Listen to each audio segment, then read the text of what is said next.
Hi hello வணக்கம் மக்களே, நான் உங்கள் பெங்களூர் தமிழன். நம்ம இன்னைக்கு பூஸ்ட் பர்ஃபி செய்ய போறோம். வாங்க எப்படி செய்யறதுன்னு பார்க்கலாம். முழுசா வீடியோ பார்த்துட்டாங்க, அப்பதான் நான் எப்படி செய்யறேன்னு தெரியும். வாங்க வீடியோக்குள்ள போலாம். நம்ம பூஸ்ட் பர்ஃபி செய்யறதுக்கு முதல்ல இந்த மாதிரி ஒரு பாத்திரம் எடுத்துட்டு இதுல 1 கிலோ பூஸ்ட் போட்டுக்கலாம். இதை முழுசா கட் பண்ணி இதுல கொட்டிக்கலாம். இப்போ இந்த பூஸ்ட் கூட 1 கிலோ மில்க் பவுடர் போட்டுக்கலாம். இது கூடவே 400 கிராம் மைதா போட்டுக்கலாம். இப்போ இதில் 300 கிராம் முந்திரி எடுத்துருக்கோம், அதையும் இதில் சேர்த்துக்கலாம். இப்போ இதில் 2 லிட்டர் ஆயில் ஊற்றிக்கலாம்.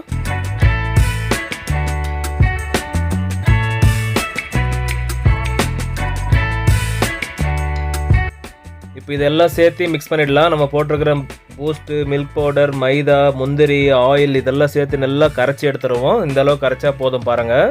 இப்போ அடுத்த ப்ராசஸ் என்னென்னு பார்க்கலாம் வாங்க. ஒரு பெரிய கடாய் வச்சிடலாம். இதில் 3 கிலோ சர்க்கரை போட்டுடலாம். இந்த சர்க்கரையில் 1 லிட்டர் தண்ணி ஊற்றிக்கலாம்.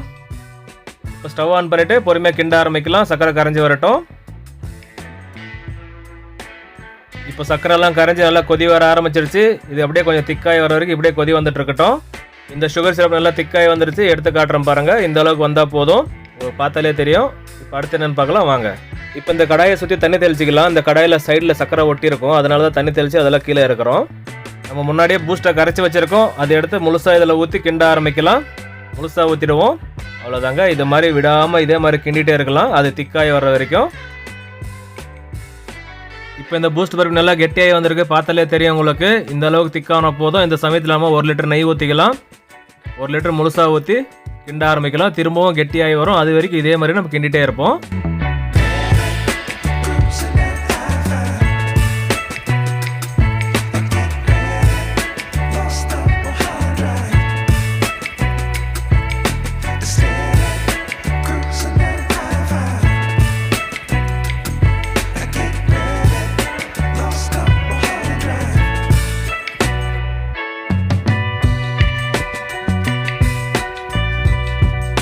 நம்ம முதல்ல 1 லிட்டர் நெய் ஊற்றி கிண்ட ஆரம்பித்தோம். பாருங்கள் எவ்வளோ திக்காய் வந்திருக்கு, பார்த்தாலே தெரியும் உங்களுக்கு. இந்த அளவு கெட்டியானது போதும். இந்த சமயத்தில் நம்ம திரும்பவும் 1 லிட்டர் நெய் ஊற்றிக்கலாம்.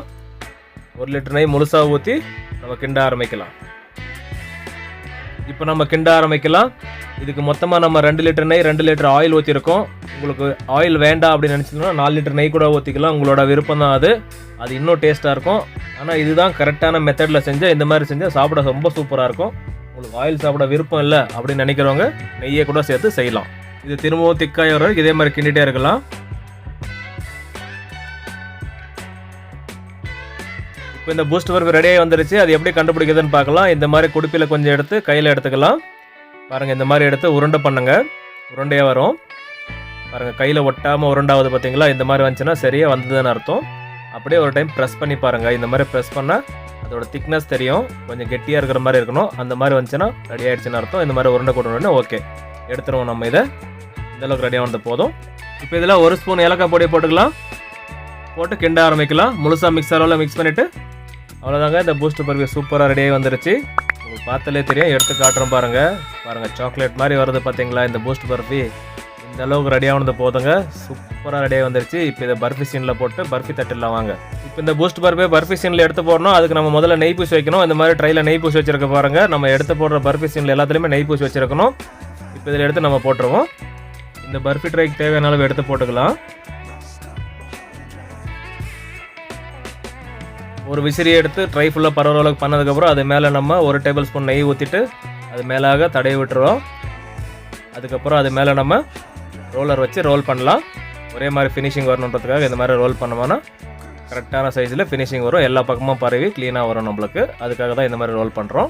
நம்ம சூப்பராக ரோல் பண்ணி முடிச்சிட்டோம். பார்த்தாலே தெரியும் எந்த அளவுக்கு ஃபினிஷிங் வந்திருக்குன்ட்டு. இந்த அளவுக்கு வந்தது போதும். இப்போ அடுத்து என்னென்னு பார்க்கலாம் வாங்க. இப்போ இது மேலே சில்வர் லீவ்ஸ் விட்டுடலாம். நமக்கு தேவைப்படுற இடத்துல முழுசாக சில்வர் லீஃப் போட்டுடலாம். சூப்பராக இருக்கும் பார்க்குறதுக்கு. சில்வர் லீவ்ஸ் ஒட்டினதுக்கப்புறம் பாருங்கள் ரொம்பவே அழகாக தெரியுதில்ல. இப்போ இது இன்னும் அழகாக ஆக்கிடலாம் நம்ம. இது மேலே இப்போ பிஸ்தா பாதம் சீவல் மலைச்சாரல் போல் மேலே தூவி விட்டுடலாம். பாருங்கள் இந்த மாதிரி தூண்டதுக்கப்புறம் பாருங்கள் ரொம்பவே அழகாக தெரியுது.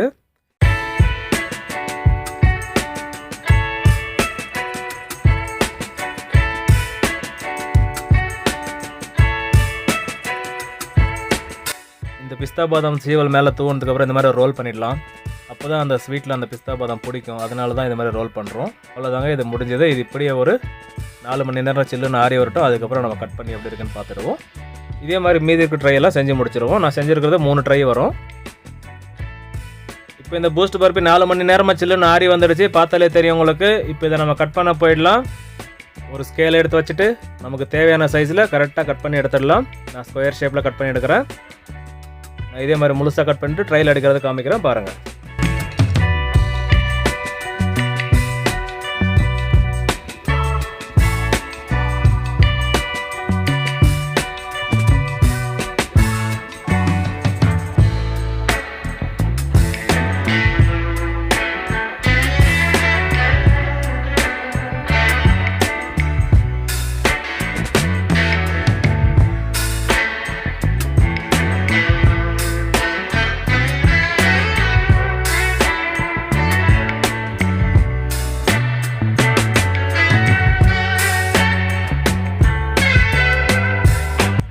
ஓகே மக்களே, நம்ம ரெடி பண்ண இந்த பூஸ்ட் பர்பி பார்க்கவே எவ்வளோ சூப்பராக இருக்குன்னா சாப்பிட எப்படி இருக்கும், சும்மா சாக்லேட் மாதிரி இருக்கும் சாப்பிட்றதுக்கு.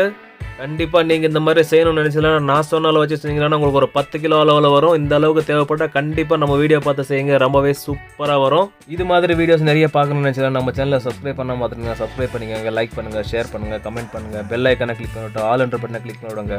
அப்போ தான் நாங்கள் போடுற வீடியோ உடனுக்குடன் நோட்டிஃபிகேஷன் வரும் உங்களுக்கு. மேலும் மேலும் சப்போர்ட் பண்ணிட்டு வாங்க. அப்போ தான் எங்களுக்கு அடுத்தடுத்த வீடியோ போட மோட்டிவேஷனாக இருக்கும். மீண்டும் அடுத்த வீடியோவில் சந்திப்போம். பாய்.